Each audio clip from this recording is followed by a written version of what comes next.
বাগেরহাট চিতলমারীতে চালককে জবাই করে ইজি বাইক ছিনতাই। বাগেরহাটের চিতলমারীতে একজন ইজি বাইক চালক শনিবার 31 আগস্ট হত্যা করা হয়েছে।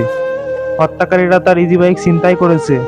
পুলিশ নিহতের লাশ উদ্ধার করেছে এবং ঘটনার জড়িত 2 জনকে গ্রেপ্তার করেছে।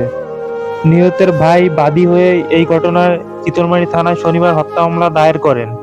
নিহতের নাম আনোয়ার মোল্লা, বয়স 45 বছর এবং তাকে হত্যায় আটককৃতরা হলেন কচুয়া উপজেলায় গজালিয়া মান্দারতলা গ্রামের আকরামের ছেলে সজীব শেখ 21 বছর বয়স এবং নাজিরপুর উপজেলার বাক্সি গ্রামের সুবেদ মজুমদারের ছেলে সাগর মজুমদার 19 বছর বয়স।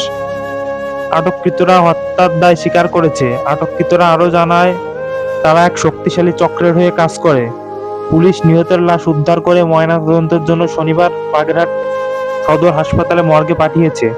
চিতলমারী থানার ভারপ্রাপ্ত কর্মকর্তা স্বপন কুমার রায় জানান, নিহত আনোয়ার বাগেরহাট সদর মাঝিভাঙ্গা গ্রামের সোলেমান মোল্লার ছেলে। আনোয়ার মোল্লা ইজি বাইকের 4 জন আসামি শুক্রবার রাত 8টার দিকে বাগেরহাট বাজার থেকে চিতলমারী যাওয়ার উদ্দেশ্যে যাত্রী হন।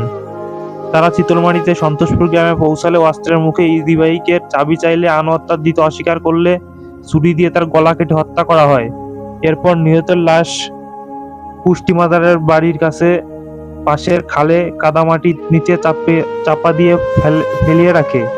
সন্তোষপুর গ্রামের লোকেরা চিতলমারী বাগেরহাট প্রধান সড়ক এবং পথে পথে রক্ত দেখে তারা চিতলমারী থানায় খবরটা জানায়। পুলিশ ঘটনাস্থলে যায় এবং হত্যার তথ্য সংগ্রহ করে। তার সূত্র ধরে ইজি বাইক নিয়ে পালানোর সময় গভীর রাতে পিরোজপুর কাউখালী থানার শিয়ালকাঠি থেকে ওই 2 জনকে গ্রেপ্তার করা হয়।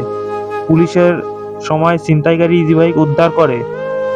ছিনতাইকারীদের অন্যান্য সঙ্গীরা পলাতক। তাদের একটি চক্র কিছুদিন ধরে এভাবে অঘটন ঘটাচ্ছে বলে আটককৃতরা স্বীকার করে। শনিবার এই ব্যাপারে চিতলমারী থানায় নিহতের ভাই দেলোয়ার মোল্লা বাদী হয়ে মামলা করেন।